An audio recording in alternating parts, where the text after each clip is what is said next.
Welcome to another video. I'm back with another top 10 recommendation. Be sure to subscribe for regular updates. And without further delay, let's get into the top 10.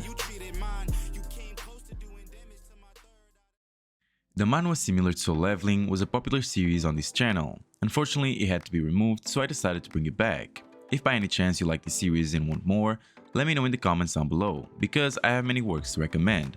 Also, not all of these works will include gates, dungeons, or even hunters. It can be similar to Soul Leveling not only in terms of settings, but also a weak to strong main character, a cheat system, or even the type of powers, necromancy in this case. If you want to give me ideas on what to recommend or what type of top 10, make sure to join our Discord server. The link will be in the description down below. Without further delay, let's get into it. Number 10 comes with Boundless Ascension. The main character is a determined young man seeking redemption in a world plagued by a cataclysmic event known as Dungeon Break. The story takes a turn when the main character's pursuit to become a hunter is stopped by his bad abilities. But one day, the door to the Tower of Trials opens, a mysterious realm where participants face trials against monsters and fellow humans alike. I really enjoy this story. The protagonist's resilience in the face of challenges, coupled with the intriguing twists of everyone's stats being reset upon entering the tower, adds a layer of complexity to the story and makes it more exciting since everyone is basically starting from zero. The main character is not one of those to easily forgive, which is something I do enjoy to see.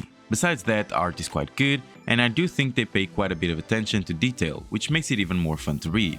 Not to mention the badass fights. Just like in Soul Leveling, you have a hunter, systems, and a necromancer. So make sure to check it out and let me know what you think. The official translation is over at Webtoon. In number 9 we have Auto Hunting with My Clones. Auto Hunting with My Clones introduces Sang-Hoo, a college sophomore who suddenly finds himself with the extraordinary ability to clone himself. As his dream of creating specialized versions for different aspects of life seemingly comes true, the story takes unexpected turns. The narrative cleverly explores whether cloning is the answer to Sang-Hoo's aspirations or a twist of fate steering him into unforeseen directions. One of the main aspects of this work, and what makes it different, is without a doubt the power of the main character, cloning, and in some ways similar to Soul Leveling, where the main character gets a very different power than anybody else, which gives him an advantage. Without, of course, mentioning the gates and hunters. The protagonist's well-crafted personality strikes a balance between strength and intelligence, and his strategic approach adds depth to the storyline.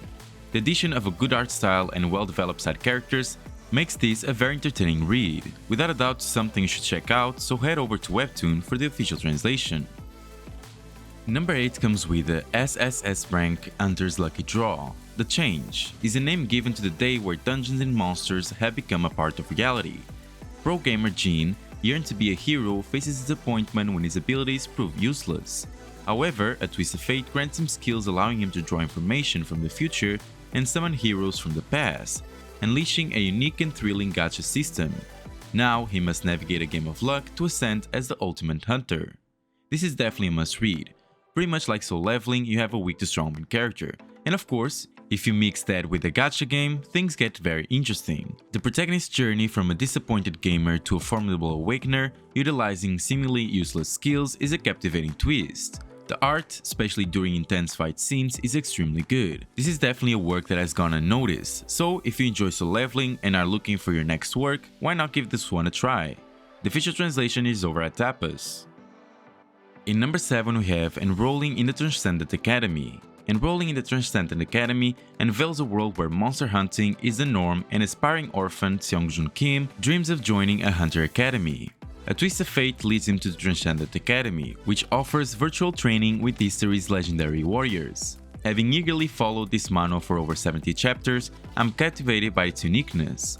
Unlike many, it doesn't just rush the protagonist to overpowerment, it emphasizes meaningful development. As Seongjun navigates his challenges, readers too become students alongside him, learning about strength, weaknesses, and the intricacies of human psychology. Another weak to strong main character in a world of hunters and dungeons, but the little twists make it stand out on its own.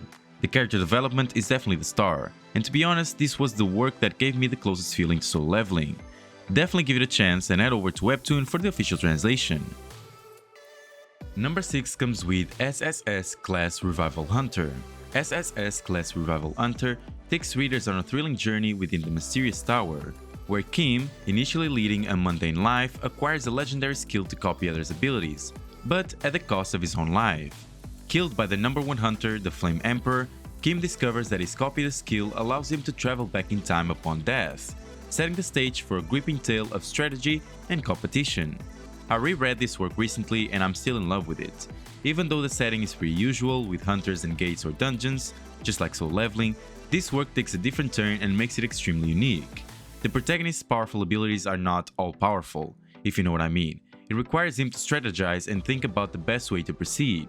That's where this work shines. The way the main character solves his problems is infinitely different from the usual fantasy manhwa. The diverse supporting cast contributes significantly to the storyline, and the artwork is absolutely amazing. This manhwa is a gem, offering a perfect blend of action, strategy, and character development that keeps readers hooked from start to finish. So, if you want to give it a try, go over to Tapas for the official translation. In number 5 we have Seoul Station Necromancer. After years of fighting for survival on planet Alphan, Kang Woo-jin had become a fearsome necromancer and ruler of his own territory. But now that he's finally found a way back to Earth, he's nothing more than a low-level player clearing dungeons for cash. Soon enough though, Woo-jin's undeniable skills have major guilds vying for his attention. And just in time, because with Woo-jin's old enemy threatening invasion, those skills might be the only thing standing between humanity and destruction. While there are some things I wish this work could have done differently, for example the guild situation, I cannot deny that it's a great story, and incredibly similar to Soul Leveling, Necromancer, Hunters, Dungeons, Guilds, and so on. It's a fantastical journey filled with suspense, action, and a compelling plot that keeps you hooked. The necromancy aspect is also very good, not as detailed as the one in Soul Leveling, but it has a few different aspects that make it a fairly good point in the plot. If you enjoyed Soul Leveling, I'm sure this will be an entertaining read for you, so head over to Tapas for the official translation. Number 4 comes with I'm the Max Level Newbie. I'm the Max Level Newbie follows Kang Jin-hyuk, a seasoned gaming streamer who's mastered the game Tower of Trials. As the game loses popularity, Jin-hyuk contemplates leaving, but the tower suddenly materializes in reality. With the message that humanity will perish unless all players clear each floor in 90 days, Jin-hyuk, armed with extensive knowledge, seizes the opportunity to dominate the tower and showcase his hardcore gaming prowess. My take on this manhwa is overwhelmingly positive. It's really satisfying to witness the main character outsmarting supposed expert with strategies honed over 11 years. The distinct storyline so far showcases his overpowered nature, yet it's understandable due to the prior struggles and grinding on this hardcore game. Another aspect that I really enjoyed was the fusion ability, which adds a layer of intrigue, and the mini quests before gaining new skills inject tension and depth. Once again, it's really satisfying to see someone with extensive knowledge of something taking charge and making all the other supposed experts fall short. Something you must give a try, so head over to Tapitoon for the official translation of this amazing work. In number 3 we have I Am the Sorcerer King. This is a tale of Sun-Hoon Lee, a powerless man in a world overrun by monsters and magic. In a desperate bid to pay for his mother's medical bills, he becomes bait for awakeners, superhumans who hunt monsters. Facing death, a revelation strikes. Sung-Hoo is a reincarnation of the Sorcerer King, changing the trajectory of his faith. In my opinion, this is the work that shares the most similarities with Soul Leveling.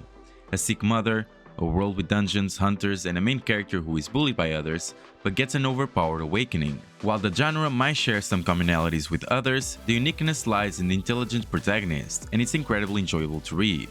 Sung-Hoo's strategic approach, meticulous planning, and the revelation of his past life add layers to the narrative.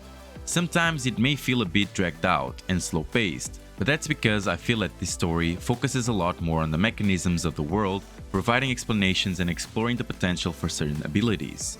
This is not to say that it's bad, but could make some people have a less enjoyable read. I'm sure many of you already know this work, but if you don't, make sure to head over to Tapas for the official translation. Number 2 comes with Second Life Ranker. Second Life Ranker dwells into Yeon-soo's journey, who, devastated by his brother's death, discovers the truth behind it, betrayal in the Tower of the Sun God. Armed with a pocket watch and his brother's knowledge, Yeon-hoo, known as Kane, embarks on a quest to ascend the tower, seeking vengeance against those who wronged his brother. I really enjoy this story for its simplicity.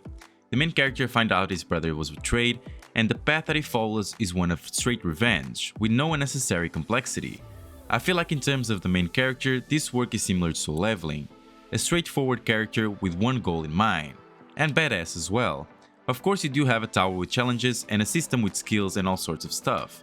Another thing that I really enjoyed was the fact that every side character has a background, which makes them feel more connected to the story, and not just an extra placed there for the convenience of the main character. Second Life Ranker is a work you must not pass out on. If you want to read it, go over to Tapas for the official translation. And in number 1 we have Nanomachine. The main character is not one of the High Priest's 6 official wives, but still the son of the High Priest nonetheless, which gives him the right to compete against his powerful half-siblings for the position of Minor Priest. Unfortunately, he's too weak and discarded as incompetent. The twist comes with a mysterious nanomachine injection from a future descendant that may change his fate in a fierce competition. While this work is mostly martial arts focused, with no dungeons or even hunters, it's similar to Soul Leveling to the system aspect. Just like in Soul Leveling, the system helps the main character grow, and it's definitely one of the main points of the story.